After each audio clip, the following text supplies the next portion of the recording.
Very good evening to you. Thanks for joining us on the abridged version of the show. I'm Yemi Adebayo. Well, of course, today on the show, we'll tell you the most important things happening in the fast-paced, money-spinning world of sports. Let's give it to you straight. Nigeria Super Eagles will face Saudi Arabia in an international friendly on October 13th. It has just been confirmed by the Nigerian Football Federation. The match will be played in Portimao, Portugal.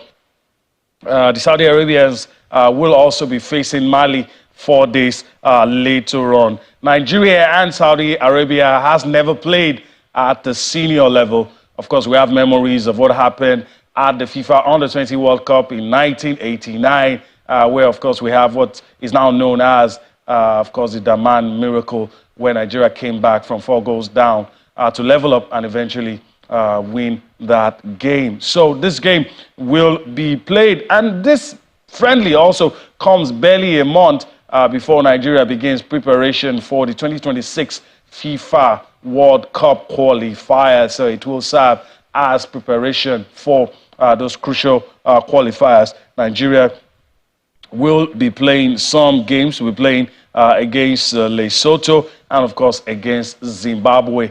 2 matches to be played later on this year. So we'll see what happens in that one as, of course, the players get the opportunity to test their might against Saudi Arabia.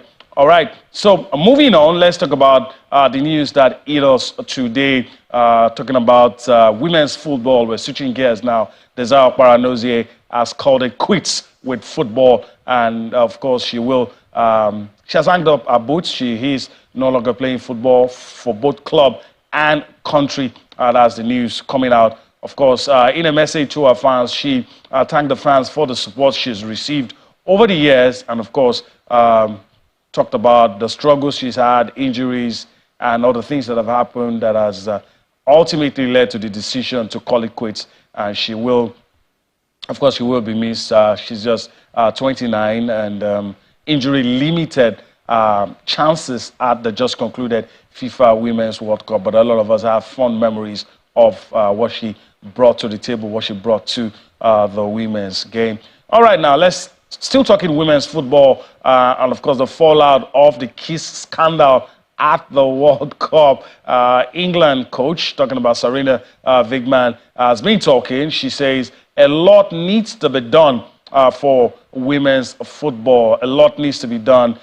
Something urgent needs to happen to make things better. She suggested that professional sportsmen and women who have the platform should use that platform to demand for change, to demand for things to happen in women's football. She was speaking while presenting our team for the UEFA Nations League to the media. Of course, she talked about Spain. She also talked about what she's doing and what she expects a lot of people to. Now, of course, she spoke at length also in that press conference. We just found a way to give you more of what she said. She also made reference to, of course, the now former Spain Football Association head, Luis Rubiales, and, of course, the unsolicited kiss given to Jennifer Hermoso, and, of course, how, of course, the ladies should be protected and a lot of sanity brought into the game. Let's come back home now and tell you what's happening here at home. The sports minister has been talking about moves, efforts to ensure harmony in sports, to ensure cooperation. He's been calling for cooperation from the Sports Federation with the Sports Ministry to move things forward in Nigeria. Let's listen to him talking about the efforts, and of course, this was after a meeting with the Sports Federations. The federations are the main engine room, you know, of all the various sports in our country. I mean, we've got about 30-something of them, and it was important to have this session. You know, it's the first session since I became minister. Yes, football may be enjoying the greatest followership in our country, but there are 30-something other, sports. I'm Minister of Sports Development and therefore Minister for all of these federations. Well, every federation has given a report of what it has done. I mean, every federation is elected for a purpose, to grow the sport, to see what it can do. And I think that in terms of our engagement, and we're not just stopping at this engagement. We're going to require reports from the federations, written reports.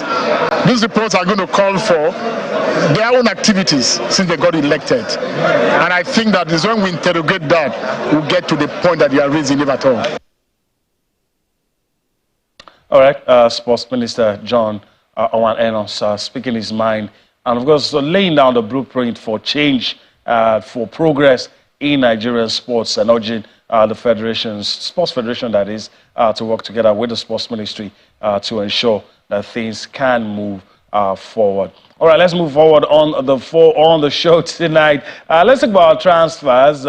It's no longer, it doesn't come as a surprise anymore when a star player moves from Europe and goes to Asia, either, of course, Saudi Arabia or the United Arab Emirates. It doesn't come as a surprise anymore. Marco Verratti is the next name in the long list of players who have, of course, made the journey to Asia, leaving Europe to play in Asia. Marco Verratti now has joined Qatari side Al Arabi, and that's where he will be playing his football. Of course, the Italian is now 30, joined Paris Saint-Germain at 19 from his hometown club, Pescara. Of course, at that point, at that time in 2012, 12 million euros was what PSG paid for his services, and he spent close to 12 years with the French money bags, and now he has decided to go to the Qatari side, Al Arabi.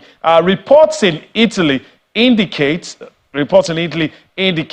that the Qatari side spent 45 million euros for the 30-year-old, 45 million euros for to get the services of the 45 of the 30-year-old. And of course, in that squad, you have a lot of players who've left. Lionel Messi has left. Neymar has left as well. And a lot of people are saying just maybe Kylian Mbappe is getting his wish to see all of those people leave. And of course, they've left now. So it's left to be seen whether or not Kylian Mbappe will sign that deal. He has told the club he will not sign. But with this clear up, maybe there will be room for PSG to meet with some of the conditions that he has set for them. And as you can see in your picture, Sergio Ramos as well, also among the top stars that has left the club. So you have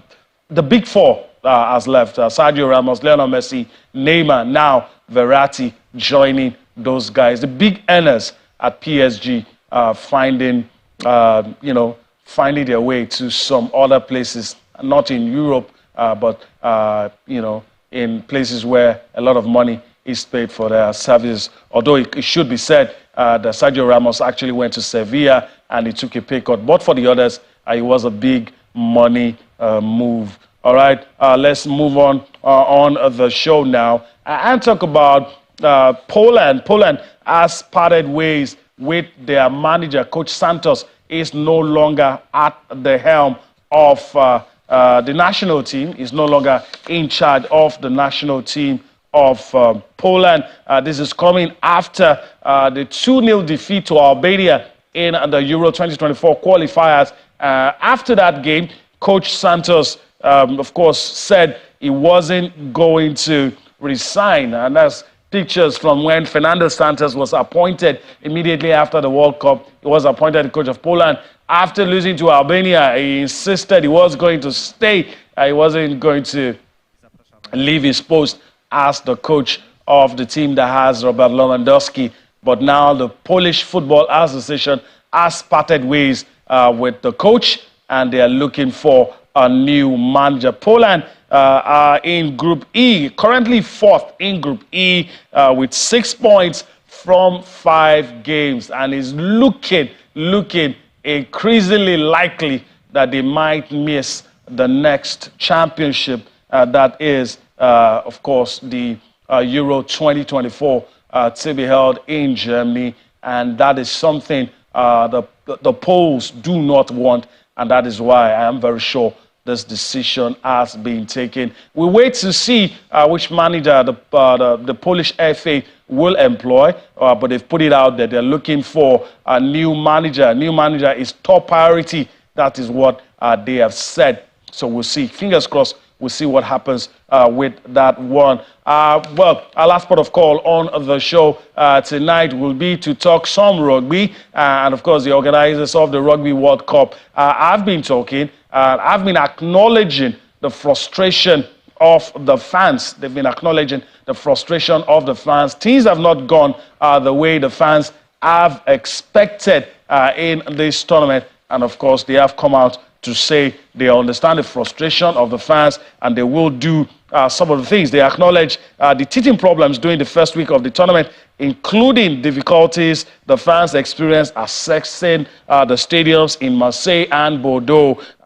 All right, the organizers are acknowledging operational difficulties, but also insisting that by the weekend, everything will be sorted. That's how much we can take on the show tonight. Join us again tomorrow. We'll have more time on our hands to take you on the trip across the money-spinning world of sports. I'm Yemi Adebayo. Bye-bye now.